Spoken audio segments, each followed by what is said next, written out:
வணக்கம். என் பெயர் சுமதி. எனக்கு 2 குழந்தைங்க, 2 பையங்க. என் வீட்டுக்கார் பேர் திருமலை. அவர் லாரி டிரைவராக வேலை பார்த்துட்டு இருக்காரு. 2 பசங்களில் பெரிய பையன் நார்மலாக இருக்கான். 2வது பையன் வந்து பேச முடியாது, நடக்க முடியாது.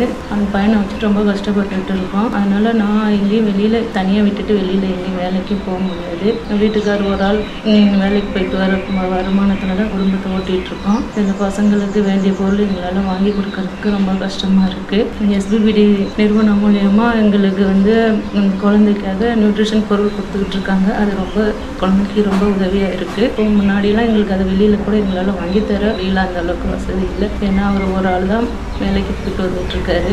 பையன் வந்து தனியாக அவனோட வேலைகள் எதையும் பண்ண முடியாது. நான் கூட இருந்து எல்லாமே அவனுக்கு பண்ணி விடணும். அதனால் நான் எந்த வேலைக்கும் என்னால் போக முடியாது. அவன் லாரி வேலைக்கு போயிட்டுருக்காரு, லாரி டிரைவராக போயிட்டுருக்காரு. சின்ன பையன் பிறந்ததுலேருந்து எல்லாமே லேட் ஆகிட்டு இருந்துச்சு. அப்புறம் லேட் ஆகுதுன்ட்டு தான் அப்புறம் அதுலேருந்து தொடர்ந்து பிஸியோ கொடுத்துக்கிட்டே இருந்தோம். பிஸியோ கொடுத்துக்கிட்டு இருந்து இந்த கொரோனா வரையிலும் கொடுத்துக்கிட்டு இருந்தோம். அப்போ கொஞ்சம் ஓரளவுக்கு நல்லா வர மாதிரி இருந்துட்டு இருந்தேன். அந்த கொரோனா டைமில் என்னால் வெளியில் அழைச்சிட்டு போக முடியல. அதில் விட்டு பயிற்சியை விட்டுட்டோம். பயிற்சியை விட்டு இப்போ வந்து ஒரு வருஷம் வந்து வெளியில் தங்கியும் பார்த்தோம். கொஞ்சம் ஓரளவுக்கு நல்லா வந்தான். அதுக்கு மேலே எங்களுக்கு செலவு பண்ணவும் முடியல, வசதியும் இல்லை. அதனால் வீட்டிலேயே வச்சிட்டு இருக்கேன். எங்கள் வெளியில் அழைச்சிட்டு போகவும் ரொம்ப கஷ்டமாக இருக்குது. SBBD நிறுவனம் மூலம் எங்கள் பையனுக்கு உங்களால் உதவி பண்ண முடிஞ்ச எங்களுக்கு கண்டிப்பாக இந்த உதவி நீங்கள் பண்ணணும். என் பையனுக்காக நான் என்ன வேணால் நான் பண்ண தயாராக இருக்கேன். இது கடவுள் கொடுத்த எங்களுக்கு ஒரு தெய்வ குழந்தை என்ற ஒரு ஊனமற்ற குழந்தைன்னு நான் எண்ணல. மற்றவங்க எப்படி நினைக்கிறாங்களே எனக்கு தெரியல. என் குழந்தை வந்து நான் தெய்வ குழந்தையாக தான் நினைட்டுருக்கேன். என் குழந்தைய விட்டு ஒரு நிமிஷம் கூட நான் தெரிய மாட்டேன். பெரிய பையன் தான் நல்லா இருக்கான், 11 நாள் படிச்சுட்டு இருக்கான். அவனை விட்டு இப்போ அவனை விட்டு சின்ன பையனை கூட்டிகிட்டு எங்கேயும் பிரிஞ்சு போய் தனியாக இருக்கவும் கஷ்டமாக இருக்குது. ஏன்னா அவனோட படிப்பையும் பார்க்கணும். பெரிய பையனை பார்த்துக்கிறதுக்கும் அவன் இங்கே வந்து தனி பார்த்துக்கிறதுக்கும் வேறு யாரும் இல்லை. இது சொந்த வீடு தான். சொந்த வீடாக இருந்தாலும் இது வந்து 2 பேர்த்துக்காக இருக்குது, எங்களுக்கு மட்டும் இல்லை. எங்கள் வீட்டுக்கார் கூட பிறந்தவர் இன்னொரு அண்ணா இருக்கார். அவருக்கு 2 எங்களுக்கும் தான் இந்த வீடு. அப்படி ஒன்றும் வசதி இல்லை. இருக்கிறது கொஞ்சம் இடைஞ்சலாக தான் இருக்குது. தோட்டம் எதுவுமே இல்லை, வேறு மெத்த வசதி எதுவுமே இல்லை. வீட்டில் வண்டி அது கூட இல்லை. எந்த லைனுக்கெல்லாம் லோடு கிடைக்குதோ அங்கெல்லாம் போவார். எப்போ வீட்டுக்கு வர முடியுமோ அப்போ தான் வருவார். அடிக்கடி வந்து எங்களை பார்க்க முடியாது.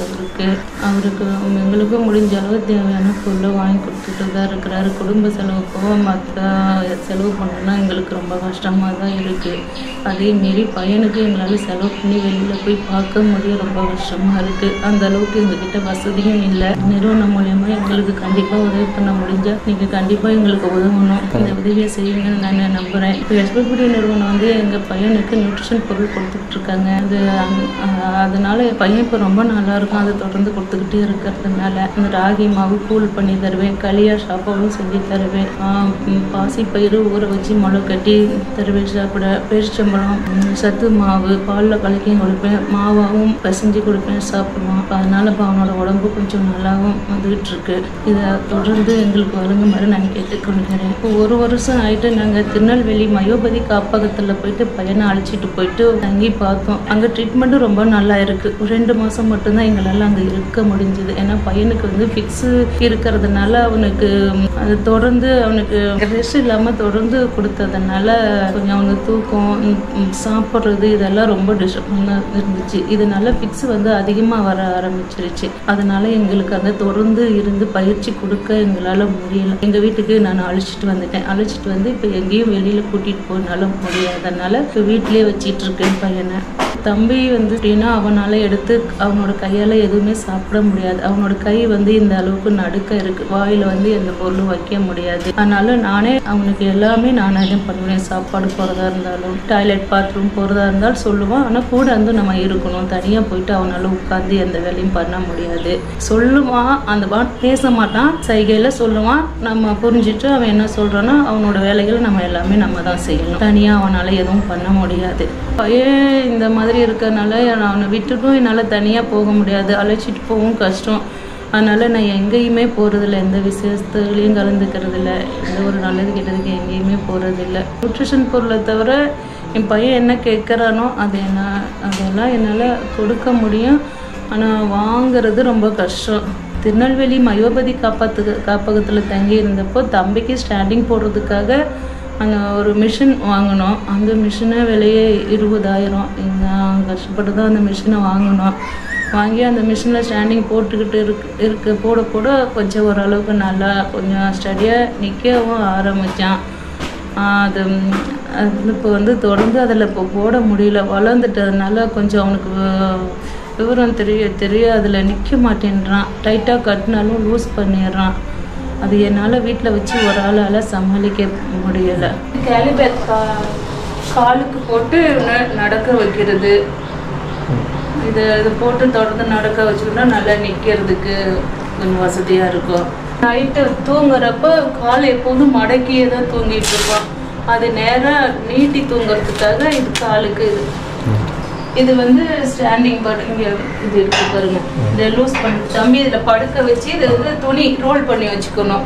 ரோல் பண்ணி இது இங்கே படுக்க வச்சுட்டு இது பெல்ட்டு. இது பெல்ட் குழந்தை கீழே விழுகாமல் இருக்கிறதுக்கு நெஞ்சில் போட்டு விட்டுடணும். போட்டதுக்கப்புறம் இந்த துணியெல்லாம் ரோல் பண்ணி இதில் ஒரு கால் வச்சு இதில் கொடுத்து கால் இப்படி கட்டி டைட் பண்ணிட்டா ஆடாமல் நிற்பான். இதில் கால் வச்சு நின்றுக்கணும்.